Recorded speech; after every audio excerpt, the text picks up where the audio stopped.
sehingga kelebihannya akan menciptakan win-win solution. Jadi bisa dilakukan upaya perdamaian atau upaya penyelesaian yang lebih cepat.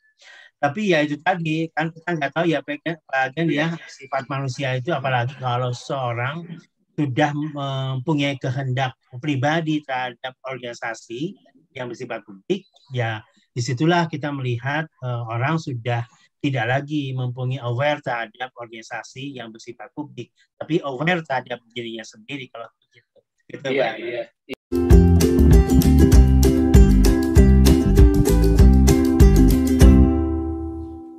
Ya, memang banyak dialami seperti itu, Pak. Apalagi kemarin Pak Dr. Dian sebagai saksi ahli di pengadilan tahu betul bagaimana. Dan hari ini sudah dipaparkan kembali mulai dari proses awal sampai akhir. Dan titik nadirnya teman-teman bahwa memang ini hal yang luar biasa dalam pembelajaran bagaimana kita berorganisasi. Karena memang kalau kita lihat undang-undang perawatan sudah punya, undang-undang kesehatan sudah punya, undang-undang tenaga kesehatan sudah punya. Sebetulnya juga itu sebagai sarana yang memang kita mau nggak mau memang harus menerima. Meskipun undang-undang itu sebetulnya kalau saya lihat belum begitu banyak berpihak kepada perawat. Ya, apalagi dalam sengketa organisasi ini. Lalu peran pemerintah, ya saya nggak tahu ke pemerintah, tapi apakah ini bisa diintervensi oleh pihak lain kalau memang terjadi sengketa terus? Ya, di pemerintah itu dalam undang-undang organisasi masyarakat sebagaimana undang-undang lainnya yang bersifat badan hukum, Agen mempunyai kewenangan untuk melakukan verifikasi terlebih dahulu. Dalam hal misalnya suatu munas diselenggarakan, kemudian beberapa pihak menyurati menteri dengan dulu mengesahkan suatu anggaran dasar, anggaran rumah tangga dan mengesahkan suatu susunan kepengurusan, maka itulah peran pemerintah hanya sampai itu saja. Jadi biasanya pemerintah kami nyatakan, ya sudah kalau gitu saya tutup dulu aksesnya, silakan Anda selesaikan terlebih dahulu. Nah, paling peran pemerintah ya itu menyerahkan silakan Anda selesaikan, baru kami akan buka lagi akses Anda untuk menyampaikan permohonan pengesahan kepengurusan. Jadi kalau tindakan lebih dari itu pemerintah kan tidak boleh karena dia harus bersifat netral terhadap organisasi masyarakat apapun gitu ya Pak Gan. Jadi menurut saya memang peran pemerintah di situ dan tentu sebagai pembina, sebagai pihak yang memberikan arahan kepada organisasi kemasyarakatan, Menteri Hukum dan HAM tentu akan bijaksana bagaimana cara mengidentifikasinya. Tapi tentu kan yang penting Pak Agen, Menteri Hukum HAM nanti ketika akan mengesahkan hasil munas itu betul-betul memperhatikan adanya masukan-masukan dan verifikasi dari pihak lain. Dan tentu kan Menteri juga membutuhkan data-data dari semua pihak secara seimbang ya. Jadi kalau tidak hanya satu pihak, tapi kedua-duanya. Nah itulah yang diharapkan tentu. Tapi tentu kan pihak manapun di situ segera menyampaikan pemberitahuannya kepada menteri sebelum kemudian nanti akan disahkan. Begitu Pak. Artinya sebelum disahkan boleh dong pihak yang merasa dirugikan mengklaim bahwa itu tidak sesuai. Ya, bukan mengklaim, tapi Pak menyampaikan kepada menteri pemberitahuan bahwa kami menyampaikan laporan pemberitahuan bahwa terhadap ini ada situasi, ada kegiatan forum tertinggi yang ternyata tidak sesuai dengan bukti ini. Nanti kan pihak mereka akan mengecek dan akan membandingkan dengan dua itu, jadi cek semua karena mereka punya SOP-nya bagian untuk sampai pada pengesahan itu dicek lagi. Nah, ketika ada situasi ini, mereka akan bilang, Pak, kami punya laporan tentang ini. Kalau gitu, silakan Anda selesaikan. Kami tutup dulu. Jadi tidak ada akses terhadap permohonan pengesahan. Jadi diselesaikan. Kalau belum diselesaikan, belum dapat mengakses, ya kecuali memang ada misalnya ada suatu pernyataan di siapapun yang di forum itu misalnya kami ini yang sah, nah, itu kan soal lain. Tapi intinya menurut saya ini para pihak di sini yang berkepentingan harus segera memberitahukan kepada Menteri dengan bukti-buktinya, Pak Gen. Jadi supaya beliau Menteri betul-betul menyatakan bahwa memang di sini ada persoalan perselisihan. Gitu.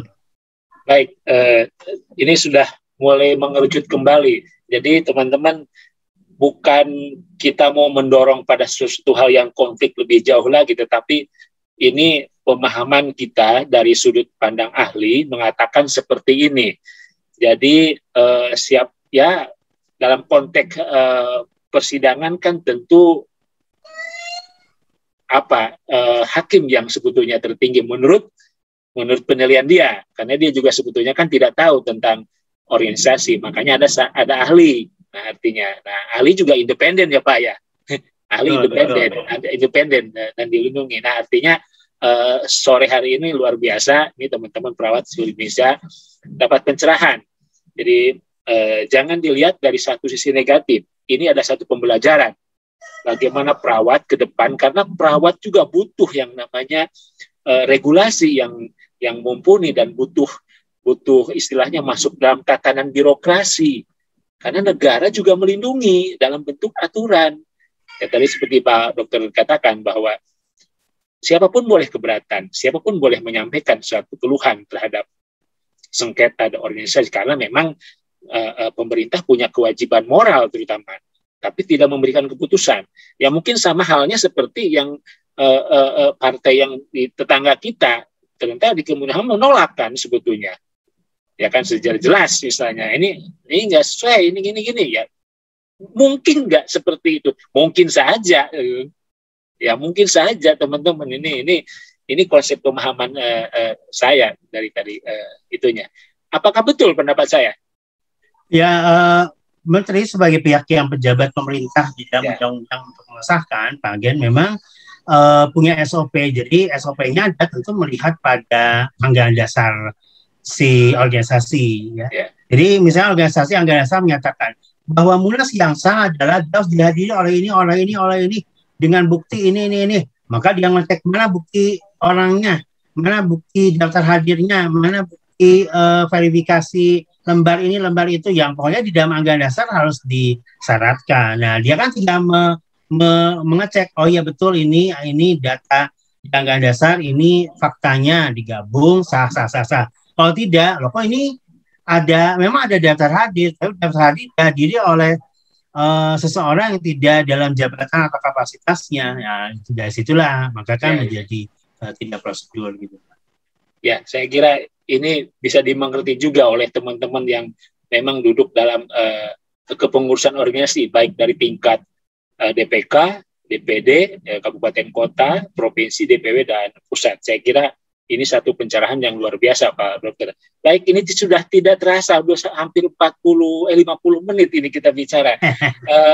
Ini teman-teman jangan lupa ini tetap tonton di channel kami Nescafe, bahwa memang channel kami yang akan memberikan satu pencerahan. Mungkin ini pertemuan pertama, karena luar biasa. Saya terima kasih Pak Dr. Dian yang sungguh waktunya luar biasa menyempatkan. Ini sebetulnya sudah lama, cuma karena ya kesibukan masing-masing dan kita butuh orang-orang seperti Pak Dr. Dian.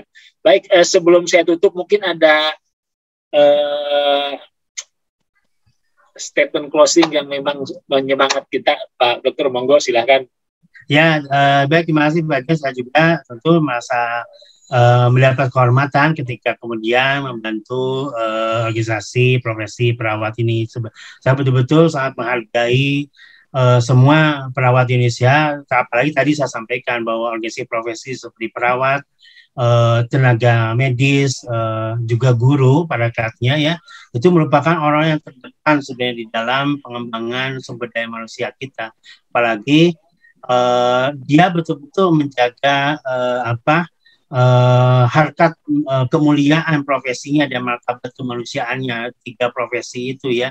Jadi menurut saya dengan sisi karakter dari kemuliaan profesi ini, perawat, dan juga martabatnya yang dihormati dari sisi kemanusiaannya, tentu soliditas organisasinya menunjukkan kemuliaan dan kemartabatannya itu gitu loh Pak Agen. Jadi jangan sampai dilupakan bahwa dia ada seorang perawat yang seorang yang dijaga kemuliaan dan dihormati martabatnya oleh masyarakat, sehingga ketika dia berorganisasi jangan lupakan kemuliaan dan martabatnya itu hanya demi kepentingan sesuatu yang jangka pendek. Jadi terus semangat, dan tentu masyarakat juga menginginkan soliditas itu, karena bagaimanapun kepada perawatlah sebagai garda depan, apalagi dalam masa pandemi ini masyarakat tentu berharap banyak. Demikian Pak Gian, terima kasih. Baik, terima kasih, luar biasa ini pencerahan dari Pak Dr. Dian. Terima kasih juga nih bisa hadir, dan jangan bosan-bosannya nanti kalau kami butuh konsultasi dan butuh motivasi dan butuh ya literatur yang lain bisa kami bisa soal kembali. Baik, Pak Dr. Dian, terima kasih dan tetap semangat, jaga prokes, semoga sehat selalu, semangat. Terima kasih Pak Dr. Dian. Baik, terima kasih Pak Gian dan semua rekan-rekan. Assalamualaikum warahmatullahi wabarakatuh. Selamat sore. Waalaikumsalam. Saya close ya.